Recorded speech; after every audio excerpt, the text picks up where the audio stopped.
안녕하세요, 멋진 기영입니다. 어벤져스 시리즈에서 가장 중요한 요소를 꼽으라면 바로 토니가 만든 아이언맨 슈트인데요. 영화에서는 인피니티 스톤 이상의 존재감을 지니고 있습니다. 이번 시간에서는 최고의 기능과 성능을 자랑하는 슈트는 어떤 것인지, 그리고 어떤 식으로 슈트가 진화했는지 한번 알아보도록 하겠습니다.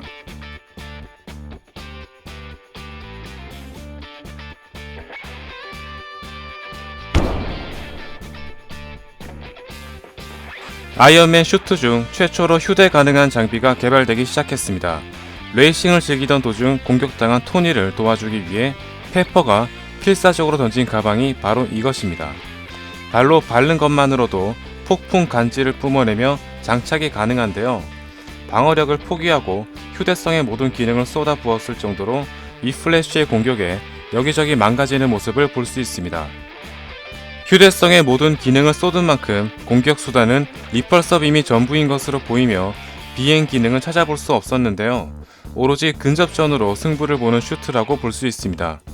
이때부터 언제 닥쳐올지 모르는 위험에 대비한 흔적이 보이는 것을 알 수 있는데요. 휴대할 수 있다는 장점을 제외한다면 호신용 정도에 그치는 슈트로서 최소한의 공격력과 방어력만 갖추어져 있다고 볼 수 있습니다. 또한 위플래시의 등장으로 인해 최첨단 슈트를 만들 수 있다는 사람이 오로지 자신밖에 없다며 큰소리치던 토니에게 제대로 빅 엿을 먹인 사건이었습니다.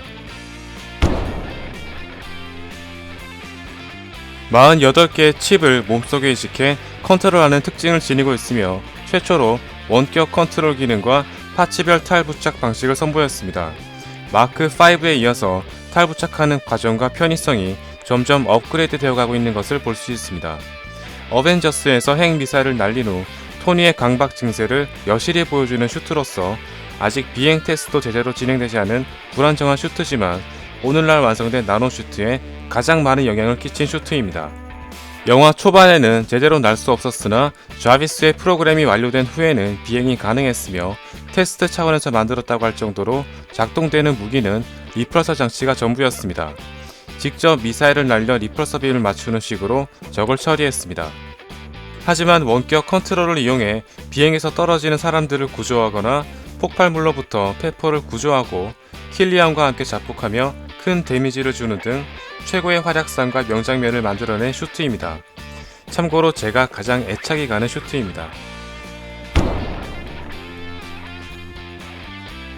본격적으로 아이언맨의 탄생을 알린 슈트입니다. 티타늄을 사용하면서 4만 피트 고도를 넘어설 경우 빙결되는 문제를 해결했으며 리펄서 장치와 팔에 달린 미사일을 이용해 적을 공격할 수 있습니다. 또한 어깨에 장착된 유도탄으로 가벼운 적들은 손쉽게 처리할 수도 있습니다. 초음속으로 비행할 정도로 상당히 빠르게 날 수 있으며 탱크의 공격을 맞아도 조금 일그러지는 정도에 그쳤습니다. 영화 후반부에서는 오베디아가 신형 아크 리액터를 훔쳐갔기 때문에 어쩔 수 없이 구형 모델을 착용해 힘겨운 싸움을 펼쳤는데요. 구형이라곤 하지만 차를 거뜬히 들 수 있을 정도의 괴력을 지니고 있습니다. 지금 보면 탈부착 장면이 꽤나 힘겨운 모습인데요. 당시로서는 트랜스포머를 연상시키는 인상적인 연출이었지만 실제 전투에서 저렇게 탈부착했다가는 변신이 끝나기도 전에 사망할 가능성이 매우 크다고 볼 수 있습니다. 마크 3를 개량한 마크 4의 경우 영화에서의 활약상이 거의 없는 편인데요.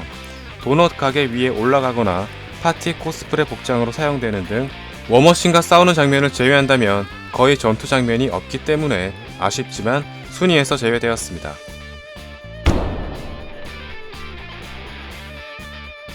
본격적으로 최대 출력이 상승된 슈트입니다. 팔라듐의 중독을 치료하기 위해 새로 개발한 배드애슘이라는 물질을 사용하면서 기존의 슈트보다 훨씬 강력한 출력을 보여주었습니다. 참고로 아크 리액터가 삼각형 모양인 것이 특징입니다. 가장 큰 특징이라면 일회성으로 사용되었던 절단 빔입니다. 수많은 로봇들을 한꺼번에 절단시키며 상황을 종료했는데요. 성능이 향상되었음에도 불구하고 이반이 제작한 크고 아름다운 채찍 공격에 상당히 고전하게 되었지만 워머신과의 합동 공격으로 처치하게 됩니다. 아이언맨 2를 거쳐 어벤져스에서 전세계 팬들의 심금을 울렸던 초절정 폭풍 간지 슈트 탈착 장면을 보여주면서 화려하게 재등장했습니다. 또한 로키를 상대하고 토르의 번개 공격에 전력이 충전되는 등 아스가르디를 상대할 정도로 상당히 주인공 보정을 많이 받았던 시점이었습니다. 다만 호크아이가 쏜 화살에 의해 헬리캐리어가 추락할 위기에 처하자 수동으로 터빈을 돌리다 그만 걸레짝이 되었습니다. 다음에 소개할 마크 7과 더불어 활약상이 가장 큰 슈트라고 해도 과언이 아닌데요. 마지막 로키 앞에서 슈트를 벗으면서 화려하게 퇴장했습니다. 아크 리액터가 다시 원형으로 돌아온 마크 7입니다. 로키에 의해 빌딩에서 추락하는 도중 팔에 부착한 장비로 슈트를 불러와 최초로 공중에서 변신했던 간지 폭풍 슈트입니다. 아이언맨 2에서부터 토니의 슈트 탈부착 장면이 어디까지 진화했는지 볼 수 있는 장면이었으며 통째로 날아와 부착했던 마크 7을 거쳐 파츠별로 부착되었던 마크 42에 이어서 나노 입자로 변신했던 마크 50까지 점점 진화하고 있음을 보여주었습니다. 리펄서 빔으로 로키를 날려버렸으며 마크 3에서 선보였던 어깨 달린 유도 미사일로 치타우리 함선을 격파하고 팔에 달린 미사일을 이용해 레비아탄의 약점을 노려 격파시켰습니다. 슈트의 뛰어난 비행 능력과 내구성을 이용해 레비아탄의 내부를 휘젓고 다니는가 하면 캡틴과 함께 방패 합동 공격을 펼치는 등 아이언맨의 매력을 최대한 뽑아먹기 위해서 제작진들이 얼마나 머리를 굴렸는지 엿볼 수 있습니다. 마크 6와 함께 아이언맨의 존재를 전세계 팬들에게 각인시켜준 슈트라고 해도 과언이 아닌데요. 아이언맨 3에서 저택이 폭발하면서 역사의 뒤안길로 사라지게 되었습니다. 아이언맨의 슈트 중 성능적인 면과 디자인적인 면에서 가장 완성형이라 불리는 슈트입니다. 마크 42에서 보여주었던 파츠별 탈 부착 방식이 굉장히 발전했는데요. 셉터와 토르의 망치를 잡을 때, 그리고 비전이 탄생되었을 때 원하는 파츠만 끌어와서 사용하는 모습을 볼 수 있습니다. 특히 센투리 모드라는 신기술을 선보였으며 영화 초반 선박 전투씬에서 울트론을 제압할 정도로 압도적인 위력을 보여주었습니다. 하지만 아쉽게도 헐크 버스터를 착용하기 위해 입어야 되는 슈트로 전락하면서 뛰어난 성능에 비해 연출적으로 돋보이는 부분이 적었던 슈트였습니다. 개인적으로는 마크 43의 디자인이 지금까지 나왔던 슈트 중에서 가장 예쁜 것 같은데요. 여러분들의 생각은 어떠신가요? 좌비스가 비전이 되면서 여성 AI 프라이데이가 최초로 탑재된 슈트입니다. 새로운 인공지능이 탑재되었지만 워낙 헐크 버스터의 임팩트가 강했던 탓인지 그렇게 인상적인 장면이 없다는 것이 아쉬운 점입니다. 단연 눈에 띄는 것이 리펄서 빔의 강화인데요. 토르, 비전과 함께 울트론의 신체를 녹여버릴 정도로 상당히 고출력을 뿜어내는 것을 볼 수 있습니다. 또한 유니빔을 이용해 도시를 파괴하는 데 일조하게 됩니다. 항상 어벤져스 시리즈의 마지막을 담당하는 모습을 볼 수 있는데요. 혼자서 핵폭탄을 날리고 화려한 변신 장면을 선보였던 마크 7에 비해서 활약상이나 임팩트는 다소 떨어지는 편입니다. 캡틴 아메리카와 윈터 솔저 두 초인을 압도적으로 제압했던 슈트입니다. 공항 전투씬에서는 서로 치명상을 입히지 않는다는 전제하에 싸웠는데요. 본격적으로 감정이 고조되기 시작한 시베리아 전투에서는 가슴에서 발사되는 유니빔으로 윈터 솔저의 강철파를 녹여버렸으며 프라이데이가 캡틴의 전투력을 분석하면서 두 초인들을 압도적인 차이로 꺾어버렸습니다. 캡틴과 윈터 솔저는 상당한 무술의 달인들인데요. 엄청난 전투 경험을 지닌 초인들이란 점을 생각해볼 때 한꺼번에 두 인물을 제압한 아이언맨의 근접전이 얼마나 강력한지 알 수 있습니다. 또한 EMP, 라이트 플래시, 구속장치 등 상당히 다채로운 무기들을 보유하고 있습니다. 슈트의 탈 부착 성능은 거의 완성형에 가까워지기 시작했습니다. 손목 시계에서 장갑으로 변신되는 모습과 손가락부터 슈트가 장착되는 모습은 현재 나노 슈트에 거의 근접한 단계까지 완성되었음을 보여주었습니다. 또한 날렵했던 슈트의 형태가 마크 45를 기점으로 점점 근육질 형태로 변해가고 있는 것을 볼 수 있으며 최초로 헬멧의 형태가 완전 개폐형으로 바뀌었습니다. 나노 슈트가 등장하기 전까지 압도적으로 강력한 공격력과 내구력을 지녔던 헐크 버스터입니다. 토니와 배너의 합작으로 만들어진 헐크 버스터는 10개 이상의 아크 리액터를 장착하고 있기 때문에 상당한 고출력을 발생시키고 자유롭게 비행할 수 있으며 헐크와 근접전을 펼칠 만큼 상상할 수 없을 정도로 압도적인 괴력을 발휘할 수 있습니다. 헐크 버스터의 가장 큰 특징이라면 바로 베로니카입니다. 파츠가 부서져도 다시 부품을 지원받을 수 있는데요. 마크 42에서 테스트되었던 기능이 어디까지 진화했는지 볼 수 있는 장면입니다. 베로니카가 보내준 잭 해머 암으로 마치 피스톤질하듯이 고성능 펀치를 연사할 수 있으며 헐크의 팔을 묶어둘 수 있는 구속 장치도 달려 있습니다. 에이지 오브 울트론이 완성도는 아쉬웠지만 헐크 버스터와 헐크가 격돌하는 장면은 역대급 명장면이라고 해도 과언이 아닌데요.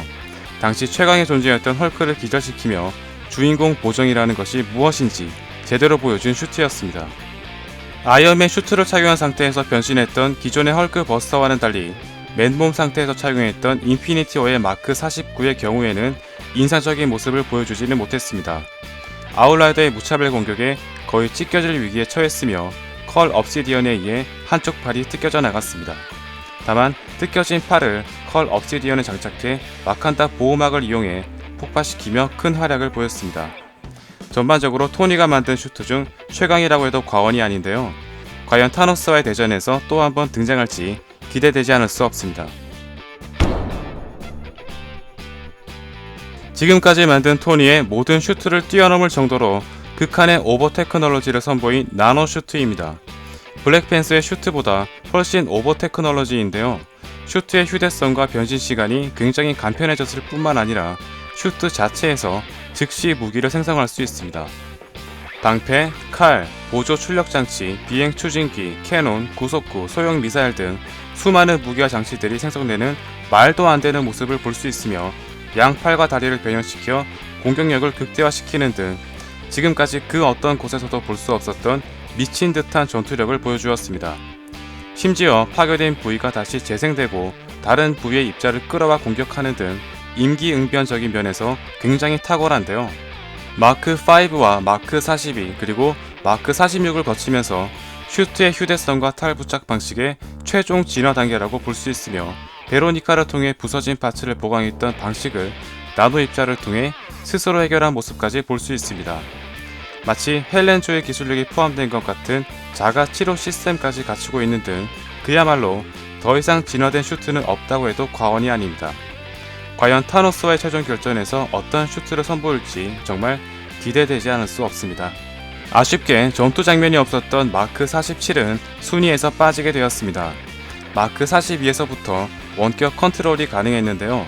와이파이가 터지기만 한다면 상당히 멀리 떨어진 곳에서 컨트롤 가능할 정도로 기능이 향상된 슈트였습니다.